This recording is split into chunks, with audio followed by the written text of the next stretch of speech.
नमस्कार दोस्तों, कैसे हो आप? आशा करती हूँ जो जिस परिस्थिति में हैं वहाँ पर ही अपने अपने कर्तव्य को प्यार और सच्चाई के साथ संपूर्ण कर रहे हैं, संपूर्ण करने की कोशिश कर रहे हैं। तो चलिए इस शुभकामना के साथ आज हम शुरू करते हैं नन्हे इंसान की 27वां अध्याय।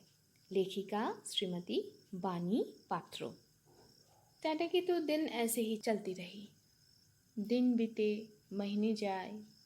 अनु एक दिन बाबा और माँ को साथ में लेकर दुर्गा पूजा के लिए मार्केटिंग करने के लिए निकल पड़ी। पता है, वैसे अनु तो अपनी माँ के गोदी में ही बैठी थी और वो तो सिर्फ जाती दुकान में और वहाँ पर नाप देती और उसके लिए जो भी खरीदना है वो तो पसंद करती सिर्फ अनु के बाबा और माँ ही।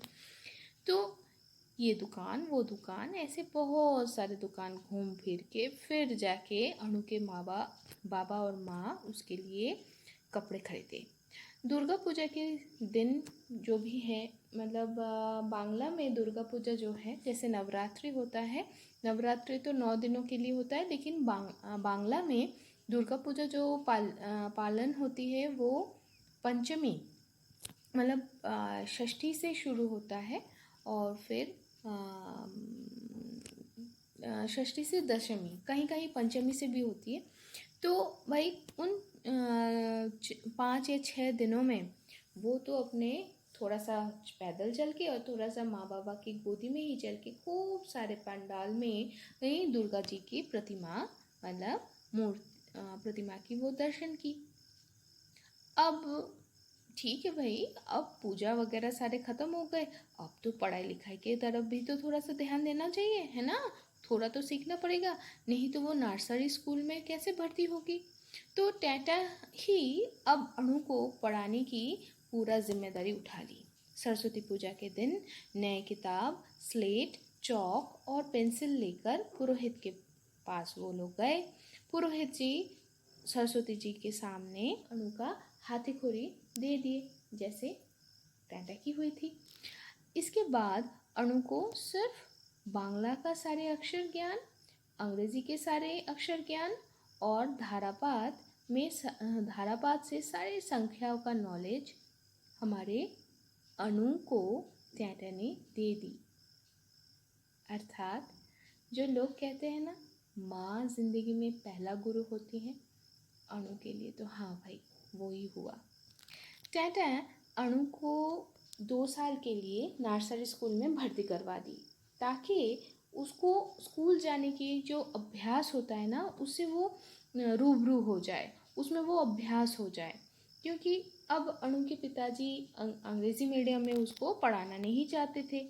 अब अणु को तो नर्सरी स्कूल में वो भर्ती करवा दिए। इससे टाटा को एक बहुत सुविधा हुई। पता है क्या है? आंधी तूफान बारिश के दिनों में अणु को अकेले घर में बंदी बनाकर अब और ताला मारकर खाना लाने के लिए और नहीं आना पड़ेगा टाटा को। तो टाटा तो बहुत निश्चिंत हो गई। अब तो वो किराए के मकान को मतलब कमरे को पूरा ताला लगा के अणु को साथ लेकर खाने की जगह पे वो लोग पहुंच जाते थे। ये जो नर्सरी स्कूल जहाँ पर अणु को वो लोग भर्ती किए थे ना, वो बस स्टैंड के बगल वाले गली में ही थी। अब टाटा अणु को नहा धुला कर स्कूल के पोशाक पहनाकर खाने की जगह पे लेके आती और फिर अणु को खिला के नर्सरी स्कूल में दे के आती। इसके बाद टाटा खाने की जगह पे आकर खुद नहा धोकर फिर जो भी घर का काम काज था वो ख़त्म करके अणु को स्कूल से लेके आती। इसके बाद फिर से रात को खाना वाना बना के अणु को थोड़ा सा पढ़ाकर फिर किराए के मकान में चले जाते। ऐसे ही टाटा के दिन बीतते रहे। अणु की जो नर्सरी स्कूल है ना, वहाँ पर एनुअल फंक्शन था और वहाँ पर पता है अणु ने पार्टिसिपेट भी की। अणु के माँ बाबा दोनों ही उस अनुष्ठान को देखने के लिए गए। ऐसे ही अणु लगभग 1 साल बिता ली। अब रविवार नर्सरी स्कूल बंद रहती थी। किराए के मकान से थोड़ा सा ही दूर एक क्लब में पेंटिंग की टीचर थे। वहाँ पर उनका पेंटिंग की ड्राइंग की कोचिंग क्लास थी। तो रविवार को उसी कोचिंग क्लास में टैटा अणु को भर्ती करवा दी। जिस दिन मास्टर जी नहीं आते उस दिन क्या होता पता है, अणु को लेकर टैटा कभी मजली दीदी के घर या कभी कभी अपने माँ के घर मतलब अणु के नानी के घर वो लोग घूमने जाते। तो ऐसे ही एक बार मजली दीदी के घर मतलब मजली मौसी, अणु के लिए मजली मौसी होगी है ना, मजली मौसी के घर वो गए थे टैटा के साथ, मतलब माँ के साथ अणु गई थी। तो इसी बीच दोनों बहन टैटा और टीटी दोनों मिलकर बातें करने लगे। भले चाहे आज हम टैटा और मजली दीदी बोल रहे हैं, सही मायने में तो टैटा और टीटी हैं। तो वो दोनों बातें करते रहे। तो इस बीच टैटा बोले कि कान छिदवाना है अनु की। तो मजली दीदी बोली यहाँ पर एक बुजुर्ग दादी हैं, वो सबकी कान छिदवा देती हैं। तो तब जहाँ तक बात हुई, एक दिन टैटा सब कुछ ताम झाम लेकर मजली दीदी के घर चली आई और वहाँ पर अनु के कान छिदवाने की क्या बोलूँ महाभारत की जंग छिड़ गई। ठीक है, चलो अब जानते हैं क्या हुआ। तो पहले पहले तो अनु को पता नहीं चला कि होने वाला क्या है। और हमारी ये जो बुजुर्ग दादी है ना, वो धागा सुई में फिरोया हुआ धागा लेकर अनु के एक कान में दिया घुसेड़ के गया भाई। और जहाँ तक घुसा उसके बाद अनु का हाल तो आप मैं सारे लोग समझ पा रहे हैं। बेचारी रोने लगी, चीखने लगी। अब बहुत कोशिश करके, अब सिर्फ घुसाया है उसको, सिर्फ घुसाया। अब वो भी वो जो धागा है ना उसमें वो गांठ नहीं बांध पाई थी। बहुत मुशक्कत के बाद वो गांठ तो बंधी, लेकिन इसके बाद दूसरे कान में सुई। अनु पागल है क्या, वो तो लगाई दौड़, पूरा घर पूरा मतलब पूरा चारों मोहल्ला वो घूम घूम के आ गई। तो इस बीच टैटा को बहुत दुश्चिंता हो गई। हमारे टैटा ये सोचने लगी अनु क्या एक ही कान में सिर्फ एक ही कान में क्या बाली पहन के घूमेगी। बहुत कोशिश करके उसको तो पहले जब्त किया गया। अनु जब कस्टडी में आई तो हमारी टैटा उसको बहुत मनाई। और जब वो थोड़ा बिखराली में चली गई बच्ची, हमारी ये जो बुजुर्ग दादी है वो पीछे से आके दूसरे वाले कान के अंदर घेचांग। समझ गए ना। तो इसके बाद क्या हुआ समझ में आ रहा है ना। हमारे अणु का तो क्या बोलूं पारमाणविक विस्फोट ही हो गया वहां पर। वो तो बहुत रोई और आखिर में वो बोली मजली मौसी की घर गंदा है। ठीक ना, सही बोली ना मैं। तो इसके बाद क्या हुआ चलिए देखते हैं। तो जैसे भी हो उसके दोनों कान छिदवाए गया। अच्छा कभी कभी हम लोग आज हंस रहे हैं, लेकिन सिर्फ अणु ही जानती है उस बेचारे के साथ क्या अत्याचार हुई थी। तो भाई कभी कभी वो अपने नानी के घर भी जाती थी और वहाँ पर नानी खबर लेते थे, कहते थे तेरी पिताजी कैसे हैं, क्या खाना पका था, तूने आज क्या खाया, ये से फलाना फलाना बहुत कुछ पूछती थी। क्योंकि भाई वो तो माँ की भी माँ है ना, तो पूछना तो हक बनता है उनके। अब अनु तो नर्सरी स्कूल की पहला साल बिता दी और जो पेंटिंग स्कूल में ड्राइंग क्लास में वो जाती थी वहाँ पर भी एक परीक्षा होती थी जिसको कहा जाता है आद्य। आद्य मतलब शुरुआत के फर्स्ट ईयर का जो एग्ज़ाम होता है, फर्स्ट ईयर नहीं आद्य, ये एक है मतलब क्या बोलो फर्स्ट ईयर से पहले 2 एग्ज़ाम होता था, तो उसमें पहला ये है आद्य मतलब पहला वाला एग्ज़ाम। उसका भी एग्ज़ाम होने लगा। तो भाई यहाँ पर भी एनुअल एग्ज़ाम हो गया और आद्य मतलब पेंटिंग का भी पहला एग्ज़ाम हो गया। तो कुछ दिन छुट्टी था तो अनु के पिताजी के जो दोस्त लोग हैं वो लोग सारे मिलके ये ठीक किए कि उनके जो दीक्षा गुरु हैं मतलब गुरुदेव हैं उनके आश्रम में वो लोग घूम के आएंगे।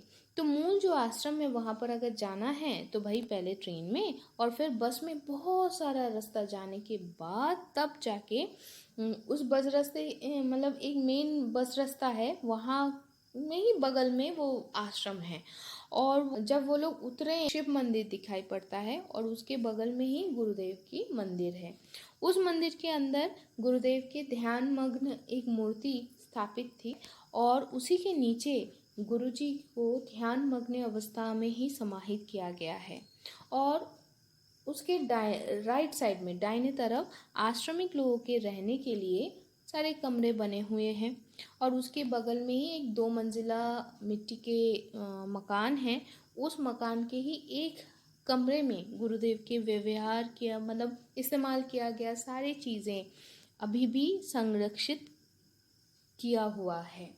तो उस कमरे के सामने फूलों का बागान है मतलब बगीचा है और पीछे की तरफ थोड़ा सा ज़मीन है जहाँ पर सब्जी वगैरह सारे उनका खेत या बगीचा बोल सकते हो वैसा है। और एक साइड में है जहाँ पर तो और ना यूकैलिप्टस का जो पेड़ है उसका पूरा रो है, बहुत सारे खूब सारे रो में वो लगाया गया है। और यूकैलिप्टस का जो पेड़ होता है ना वो बहुत लंबा होता है। तो भाई और थोड़ी दूर अगर आप जाओगे ना, कोई अगर चल के जाता है तो लाल मिट्टी की ज़मीन दिखाई पड़ता है और वहीं पर एक प्राकृतिक झोरा बोले तो छोटा सा झरना दिखाई पड़ता है और वो जो दृश्य है ना वो बहुत ही मनमोहक है। तो ये जो मूल आश्रम है यहाँ पर वो लोग एक दिन रहे और उसके बाद उनके ही एक गुरु भाई हैं, उनके ही एक गुरु भ्राता है, उनके आश्रम में वो लोग सारे लोग एक बार जाके आएंगे, यही वो लोग ठीक है। मूल आश्रम में एक दिन वो लोग रहे और दूसरे दिन सुबह सुबह गुरुदेव की जो प्रसाद है वो लोग खा के सारे लोग वो और एक आश्रम की तरफ चल लिए। तो पहले बस में बहुत सारा रास्ता वो लोग पार किए, उसके बाद और थोड़ा सा रास्ता ना ट्रॉली करके उन लोगों को जाना पड़ा और सारे लोग एक साथ थे तो वो लोग बहुत ही खुश थे और आनंद करते हुए उस दूसरे आश्रम में वो लोग पहुँचे। उस दूसरे आश्रम में पहुँचे, पता है उस दूसरे आश्रम शमशान के ऊपर बना हुआ था और वहाँ पर ना बहुत ही ठंडा सा सुंदर सा पवन बह रहा था। तो इससे ना सारे लोगों को बहुत शांति मिली और आश्रम के पीछे की तरफ ना जितने दूर आप देखो वहाँ पर ना हरे हरे नन्हे नन्हे धान बोले तो चावल का जो पौधा है नन्हा जो था, तो धान का वो पौधा सिर्फ उगा था और हवा में आंदोलित होता रह रहा था और एक ही दिशा में वो सारे अपनी मस्तक जैसे लग रहा था कि वो लोग सारे एक ही तरफ अपने मस्तक को झुका के नृत्य कर रहे हैं। प्रकृति के साथ वो लोग भी खेल रहे हैं, पवन के साथ वो लोग भी खेल रहे हैं। उसके ही बगल में एक स्वच्छ जल की तालाब थी, बहुत ही गहरा था वो तालाब। तो वहाँ पर ही सारे लोग अपना स्नान कर लिए और दोपहर के खाना पीना सारे कर लिए। तो फिर थोड़े दूर जाके पैदल ही चल के वो लोग पता है ऐसे जगह पहुँचे जहाँ पर 2 साइड में 2 टेराकोटा का बना हुआ शिव मंदिर थे। वो सारे उसके जो टेराकोटा का जो कारुकार्य है वो सारे वो लोग देखे और फिर रात को फिर से अपने गुरु भाई के जो आश्रम है वहाँ पर वो लोग सारे चले आए। तो अब आने के बाद अब देखो वो शमशान के ऊपर बना हुआ है। रात को जब वो लोग सोए तो किसी किसी को ना कुछ अलग सा अनुभव भी हुआ था।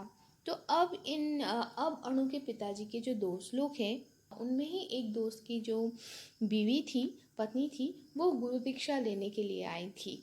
तो दूसरे दिन उनके गुरु दीक्षा के लिए सारे ठीक हो गया कि भाई ऐसे ऐसे करना है। तो ऐसे ही समय जो गुरु भाई है मतलब अनु के पिताजी के जो गुरु भाई हैं जो अभी दीक्षा देते हैं वो टैंटा को आके बोले तुम भी दीक्षा ले लो। तो टैंटा बोले मैं कैसे दीक्षा ले सकती हूँ, मैं इतने सारे बाधा विधान नहीं मान सकती और मैं सच में मेरा ऐसा हालत नहीं है। और मूल आश्रम में जो गुरुदेव हैं मैं तो उनको ही जिनकी मंदिर है मैं तो उनको ही मन अपना गुरु बोलकर मान लिया है, गुरु बोल के हमने मान लिया है। ये बात सुनकर वो बोले तुम उनको ही अपना गुरु मानना, लेकिन तुम्हें मुझे गुरु के रूप में सोचना भी नहीं है। लेकिन उनको बुलाने के लिए तुम्हें कुछ नियमों का पालन करना है, जिसमें एक है कि तुम्हें दीक्षा लेनी है, और बाकी जो सारे नियम हैं वो बहुत ही थोड़ा सा है। तो मूल आश्रम में गुरुदेव की मतलब हमारी टेंटा को ये लगा कि ये जो उसके सामने जो खड़े हैं, जो उनके दीक्षा गुरु बनने जा रहे हैं, सही मायने में टेंटा जिसको अपना गुरु मानते हैं, उनकी सच्चा शिष्य हैं। इसलिए तो इतनी बड़ी बात वो कह पाए, नहीं तो वो बोल पाते क्या भला। तो टेंटा की जो दीक्षा गुरु हैं, मतलब जो बने, वो उनको कुछ नियम और जप मंत्र सिखा दिए, और 5 रुपये उनको देना पड़ा गुरु के दक्षिणा के बतौर। ऐसे ही सिर्फ 5 रुपये में टेंटे को महाप्राप्ति हो गई, है ना। इससे बढ़कर और क्या वो कह सकती है। और अणु की प्राप्ति क्या हुआ पता है? दीक्षा गुरुदेव को, टेंटे के दीक्षा गुरु को देखकर उसको वो नकल कर वो भी ध्यान में लीन हो गई। इसके कुछ दिन बाद अणु की नर्सरी स्कूल की जो मतलब सेकेंड ईयर आ गया, है ना, इस क्लास में आ गई, है ना। तो और इसके साथ ही उच्च माध्यमिक मतलब हायर सेकेंडरी लेवल की जो स्कूल है ना, उसकी प्राइमरी सेक्शन में एकदम बच्चों का जो पहला इन्फेंट होता है ना, इन्फेंट क्लास में भर्ती होने की क्लास में एडमिशन के लिए जो एग्ज़ाम देना है, उसके लिए भी तैयारी शुरू हो गई। अब इसी साथ साथ अब टेंटा तो अपनी अणु को तो पेंटिंग क्लास में भी भर्ती करती थी। वहाँ पर तो अणु आद्य उत्तीर्ण हो गई थी। तो पूर्ण जो एग्ज़ाम है, पूर्ण के एग्ज़ाम के लिए, परीक्षा के लिए अब उसको तैयार किया जाना शुरू हो गया। टेंटा अणु तो तैयारी करने लगी, और टेंटा की भी ज़िंदगी ऐसे ही एक ही लय में, एक ही ताल में चलने लगी। एक ही तरीके से शुरू होती, एक ही तरीके से ख़त्म भी होती। सुबह अणु को लेकर खाने की जगह पहुंचना, उसके बाद अणु को नर्सरी स्कूल में लेके जाना, फिर नर्सरी स्कूल से लेके आना, फिर से काम काज ख़त्म करके अणु को लेकर किराए के मकान में वापस जाना। इसी आने जाने की वजह से टेंटा अणु की जो पढ़ाई लिखाई ना, उसमें ध्यान नहीं डाल पा रही थी। तो एक दिन टेंटा अणु को पढ़ने बैठाई, और बैठाने के बाद कुछ हुआ था जिससे वो टेंटा पहली बार अणु को थोड़ा फटका, मतलब क्या बोलूं, पनिशमेंट दिया। पनिशमेंट, शास्ति, हिंदी में क्या बोलते हैं उसको, दंड दिया। तो बहुत ही थोड़ा सा ही वो दंड था, लेकिन अणु है ना बहुत छोटी थी, तो उसके लिए वो ही छोटी सी दंड बहुत बड़ी जैसे दिखी। तो अब पता है अणु ने क्या की? तब वो चिल्लाई नहीं, वो सिर्फ होंठ फुलाकर धीरे धीरे रोने लगी। कुछ आवाज़ नहीं निकला, उसके दोनों आँखों से सिर्फ और सिर्फ पानी गिरती रही, और सिर्फ वो माँ की तरफ ही देखती रही। जितना ही दंड का समय बढ़ता गया, उतना ही वो धीरे धीरे माँ की गोदी के पास वो आगे बढ़ती रही। ये देखकर टेंटा अचानक से सोची, सही में उसको बचाने के लिए कौन आएगा? माँ छोड़कर इस वीरान से छत में, इस अकेले एक कमरे में और तो कोई नहीं है। टेंटा उस दृश्य को देखकर अणु को और कभी भी कोई भी दंड नहीं दिया।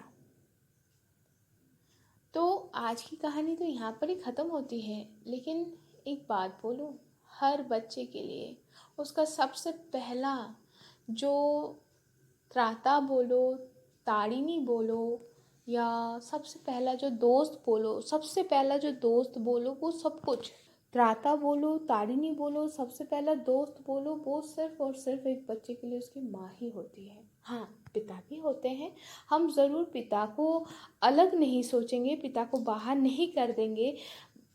शिशु मतलब संतान और माता की इस जुगलबंदी में, लेकिन हाँ, अगर पहला कोई दोस्त जिसके साथ आप झगड़ भी सकते हो, लड़ भी सकते हो, लेकिन कुछ अगर हो जाता है उस जुगलबंदी में किसी एक को, तो दूसरे को पता चल जाता है, वो चीज़ तो सिर्फ संतान और उसकी माँ के अंदर होती है ना। तो आज ख़त्म करने से पहले मैं ज़रूर ये कहना चाहूँगी, हर वो माँ, हर वो कन्या, हर वो संतान स्वस्थ रहे, सुखी रहे, और उसके साथ साथ हर वो पिता वो भी स्वस्थ रहे, आनंद में रहे। शुभमस्तु।